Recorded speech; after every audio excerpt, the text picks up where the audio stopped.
Hey guys, good morning. This is not our normal time for coffee at the farmhouse, and this really isn't even coffee at the farmhouse this morning. I'm gonna wait for a couple people to jump on since it's not our normal time together. But you can see that I'm not at the farmhouse this morning. I'm actually in the truck. I'm here in Omaha for the next couple days. Hey Erica.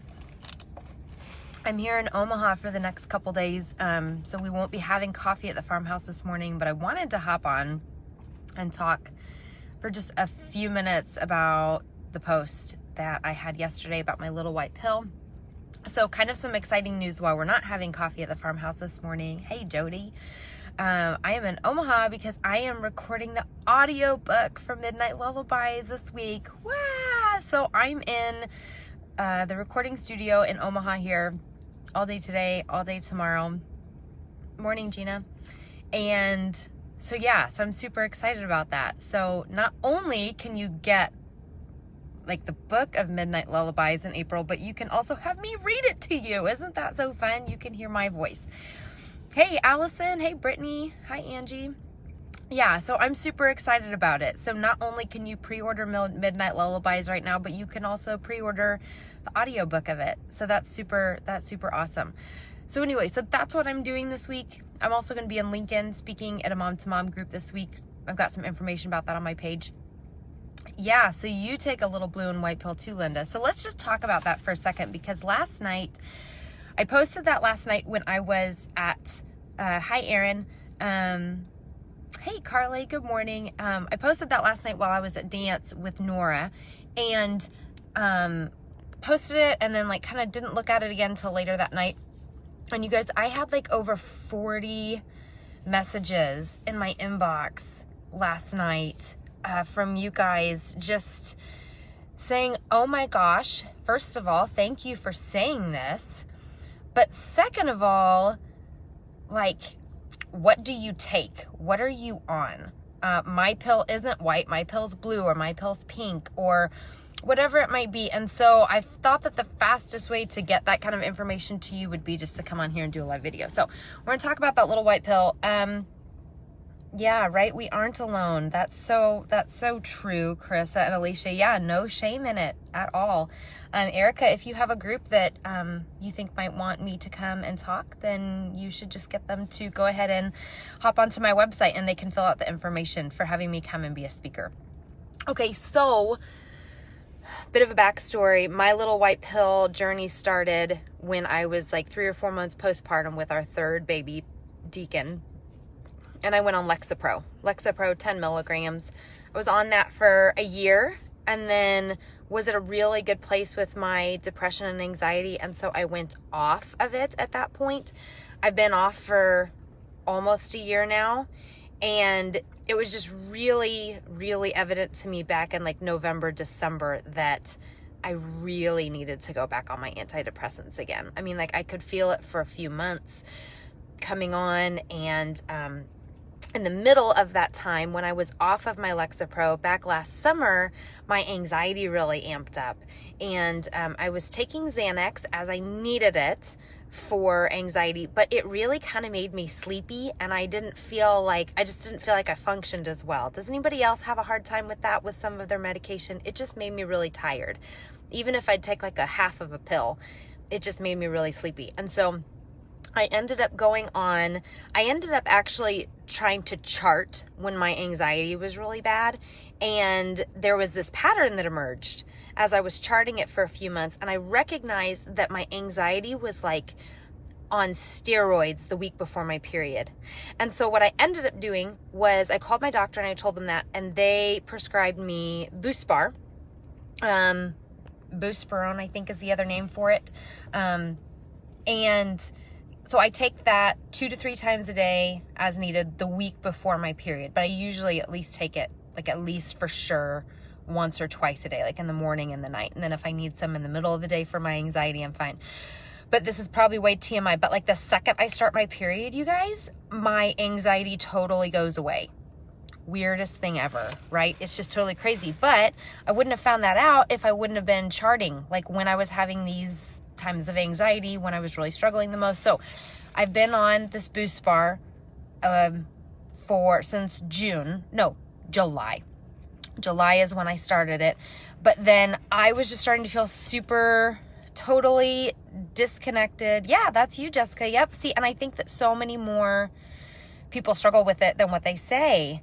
Okay, Jody, Danita, yep, you guys are on that too. See, and it works wonders for me. It doesn't make me tired. I don't feel like it affects me in that way. Brandy, yeah. So I think, again, like, and my doctor actually diagnosed me with PMDD, so premenstrual dysphoric disorder, whatever that is. So basically you're Godzilla the week before your period starts. So I was on that, and then everything kind of came to like a screeching halt for me, and I really recognized that there was something wrong after I had my emergency appendectomy back in November. And so I went back on, I called my doctor, I got back on my Lexapro because you guys, I was just really struggling with like feeling super disconnected from my kids again, from Eric. I just really didn't have a lot of joy. And the reason that I really knew that something was wrong was because I was going to all of these different women's groups and speaking, and I was having to tell myself to believe the words that I said as I was talking to these women about depression and anxiety. I was having to tell myself, like, you have to believe what you're saying to them. Like, you're telling them all of this stuff about who you are and who God is and how important medication is, and you have to believe it yourself. And so that for me was when I knew, I was like, okay, this is legit back again. Things had been really strained in our marriage. Lisa, see, you said that Lexapro saved your marriage too. And so I started taking it. It was like the middle of December when I started going back on it again. And so I'm still on Lexapro, 10 milligrams. That's what people were asking me. That was the biggest question that I got of all, of what my little white pill is. And then I take the BoostBar still twice a day, the week before my period. So say my period starts on a Sunday, like I start taking it that Sunday before. And then I take my Xanax as I need it still, because I do struggle with panic attacks. I probably take my Xanax only once or twice a month. So it's not like that's a daily medication that I'm taking, because it does make me sleepy. I don't know about you guys, but I'm kind of a lightweight when it comes to that kind of stuff. And so the Xanax, I really don't take it that often. It's really only when I'm having panic attacks. So Jody, BoostBar doesn't make you feel sleepy like Xanax. Yeah. And Jody, I've been on it since about July, and I really like it a lot. Jessica, yes, I think that within my diagnosis of PMDD, I do have some PPA, postpartum anxiety, because I always thought that maybe I had some anxiety before I had Deacon, but I had no clue what anxiety was until I actually had like a legit, like, it wasn't just stress. It was like uncontrolled anxiety, uncontrolled disconnect from my family and from my kids and from the world around me. Nicole, this may sound weird. I found taking milk and limiting meats help with depression. That's interesting. I don't know if I could give up meat. I mean, maybe if I found information saying it could be really helpful, maybe I would. But yes, Julie, Lexapro is for depression. That's right. But Lexapro also has some anti-anxiety properties to it as well. And so it works really great for both. Have I ever tried Prozac? I was on that and I felt like it no longer helped. No, the only like clear antidepressant I've ever taken is Lexapro. And I feel like there are some side effects with it. I definitely feel like my weight usually goes up by about 5 pounds every time I take it. My sex drive is not down. Sorry, this is probably way TMI, guys. My sex drive is not down, but my libido is. Does that make sense? Like, I really want to still have sex, because any of you guys know who have followed me for any amount of time know how important sex is for our marriage and how important it just is for every marriage in general. And I talk about it a lot, and Eric comes on and talks about it with me. And so sex is a really important part of our marriage and our relationship. And so we've had to really talk through and work through some of that stuff as we've been, like getting on new medications and things like that. So Anyway, so I just wanted to come on and be able to answer your questions as broadly and openly as I can. I actually have to go in. For those of you who are just joining, we're not doing coffee at the farmhouse this morning, but I wanted to come on here and answer your questions about the little white pill. But I am actually in Omaha today and tomorrow, and I'm recording the audiobook for Midnight Lullabies this week, so I'm so excited. So it's just going to be a really great couple of days. So I love that. I'm so excited. Ashley, this may sound silly. I don't know how to decide what's normal when it comes to anxiety and depression. I feel like I struggle with it, but I always have. So I struggle with knowing if I need to seek help or if it's normal. Yeah, and that's a good question. One of the things that I did, Ashley, that was really helpful for me was I made a list, things that I felt like I was in control of and things that I felt like I wasn't in control of. And so the things that I didn't feel like I was in control of, like with my anxiety and with my depression, with my disconnect from my family, those things outweighed and were far greater and far more impacting than the things that I felt like I could control. I don't know if that makes sense or not. But yeah, what doctor do you see discuss your meds? Yes, I see my OBGYN because a lot of it is related to my hormones and to my cycle.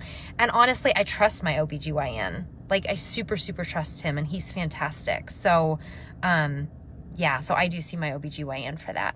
Anyway, I am going to go now. I'm so sad because there's so many of you online. This is such an important conversation. If you guys have more questions, go ahead and drop them in there, and I'll try and answer them later. But like I said, I'm recording Midnight Lullabies this week, so I'm so excited. So anyway, I hope that you guys have a great day. Again, you can pre-order Midnight Lullabies now. You can also pre-order the audiobook if you want. So I will check in with you guys later on this week, but I wanted to come on and address some of those questions that I got because, like I said, my inbox and email was just absolutely flooded with your messages, and I was just so thankful because medication has saved my life.